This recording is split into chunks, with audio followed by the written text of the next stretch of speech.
My name is Trace Hancock. I'm a 2L at Tulane. I came to Tulane not knowing very much about admiralty law and have found myself really enjoying the Tulane Maritime Law Journal and also on the Judge John R. Brown Admiralty Moot Court team. In both of these activities, I have wrote extensively about Section 1333, which is what we're going to discuss today. In the maritime lien context, so with a cup of coffee and a good attitude, I think we can get through it. But I have given you a visual aid to sort of describe the transaction that's going on. And sorry, this is the Second Circuit's decision in Leopard Marine v. Easy Street. So we have three parties at issue. First is the vessel owner, Leopard Marine, and they own the Denza Leopard. And then we have the charterer, which is Allied Maritime. And then the necessary supplier, or the fuel supplier, Easy Street. Easy Street is a Cypriot bunker supplier, and so essentially there was a charter between Leopard Marine and Allied, and pursuant to the charter, Allied Marine had to buy fuel for the vessel for the journey, and so according to that, Allied contracted with Easy Street to provide fuel for the vessel. Once the journey completed at off-hire, a substantial amount of fuel remained in the Denza Leopard, and Leopard Marine granted Allied a credit proportional to the fuel remaining in the bunker as a discount to the last month's hire. And so, pursuant to that credit, Allied paid the remainder of the charter fee. However, as a function of the fuel transaction, Easy Street developed a maritime lien against the Denza Leopard. And as the facts unfolded, Allied actually never paid Easy Street for the initial fuel purchase. Easy Street sought repayment for the fuel that was in arrears from Allied. However, in 2012, Allied was forced into involuntary bankruptcy proceedings after defaulting on other credit facilities, and a Grecian court found that it would be useless to try to pursue any payment from them. And so after that, Easy Street, or a futility essentially, and so Easy Street sought payment from Leopard Marine pursuant to the maritime lien that they had. Now, Easy Street and Leopard Marine worked closely together for many years, and so this was sort of amicable discussions to try to get payment for this fuel pursuant to the maritime lien. And it's important to note that there was no arrest, or Easy Street never sought to effectuate its maritime lien or enforce it in the United States. And 3 years went by before any effort to arrest the vessel occurred. And so at the beginning of 2015, Easy Street finally had enough of this and arrested the vessel in Panama. The next day, Allied Marine filed a deck action in New York, in the Southern District of New York, to find that the maritime lien was extinguished under the doctrine of laches. So this is an appeal of a deck action. The district court did end up finding that the maritime lien was extinguished. However, it did so without any arrest of the vessel. And so this is where some of the legal gymnastics begin, because this is a declaratory action suit. The Declaratory Judgment Act tells us that a deck action cannot confer jurisdiction on a federal court by itself.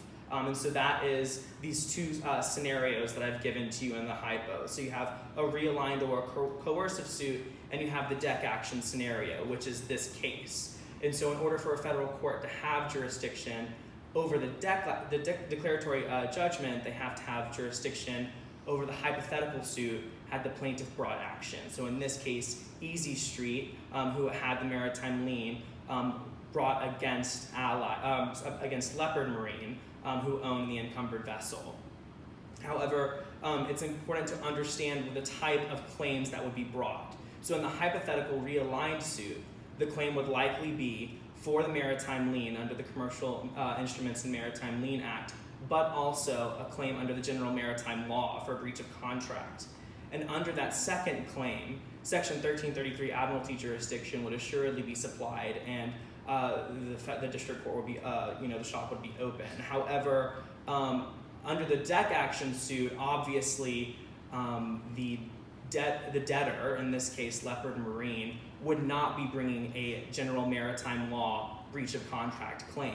They would only be bringing a claim to determine the status of the maritime lien. This is a material distinction.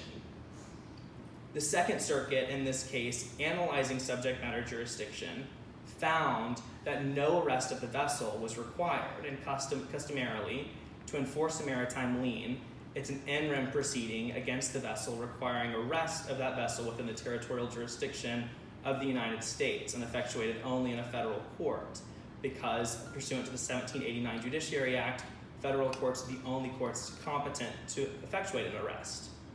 So this is material here because there was no such arrest. There was no finding at the trial level as to any arrest, and there was no arrest in U.S. territory. So what that means is that the Second Circuit allowed the appearance by the vessel owner to supplant the demand, to supplant the arrest requirement. And so the case proceeded as an in personam case instead of an in rem claim, and the case ultimately turned on subject matter jurisdiction. Now, both the majority and the dissenters agree that when Section 1333 admiralty jurisdiction is invoked and the only basis for that jurisdiction is enforcement of a maritime lien, that it's a question of subject matter jurisdiction. But I'm afraid that the majority might have ignored that requirement in writing their opinion.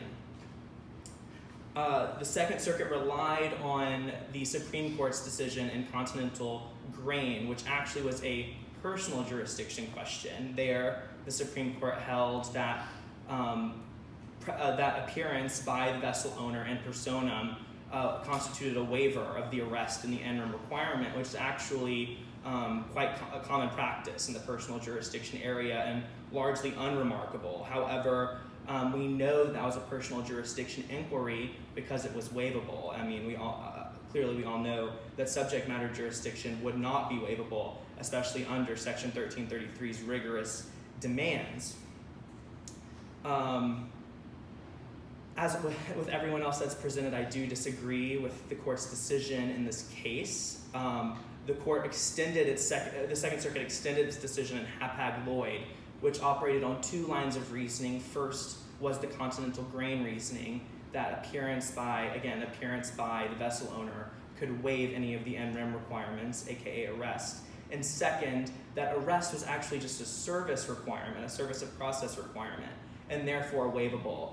However, these both directly contravene the general statement that maritime liens, whenever they supply subject matter jurisdiction, require arrest. Now, from an initial standpoint, the plain text of the Commercial Instruments and Maritime Liens Act dispenses with this ruling. It's very clear that in rem proceedings require arrests. Now, secondly, the dissent here is persuasive in saying that as applied to this case, a foreign proceeding where a lien holder seeks enforcement against a vessel in a foreign court, if that vessel owner foresees an unfavorable result, they could just come over to the United States, appear in the Southern District of New York under this holding, presenting a declaratory judgment action, and get that lien extinguished, despite the fact that the vessel could theoretically have never entered the jurisdictional territory of the Southern District of New York. Moreover, even if the in rem requirements are allowed to, subject matter jurisdiction requirements are allowed to be supplanted by an in personam proceeding, that calls into question other areas of admiralty law, specifically removability. Since 1789, in rem proceedings were only allowed to be effectuated by federal courts, but decidedly the savings to suitors clause of Section 1333, when those type of claims are filed in state court, they are not removable. It's also clear in 1789 that the legislator intended in rem claims to be relegated to federal courts because they're the only courts competent to arrest the vessel. However, where that arrest requirement goes away, it begs the question of whether savings clause cases could also bring in rem claims, because nothing relegates them to federal court from moving forward. And so I respectfully disagree with the Second Circuit in this case, and I think it invites the legislator to make clear both the savings to suitors clause and the status of maritime liens. Thank you.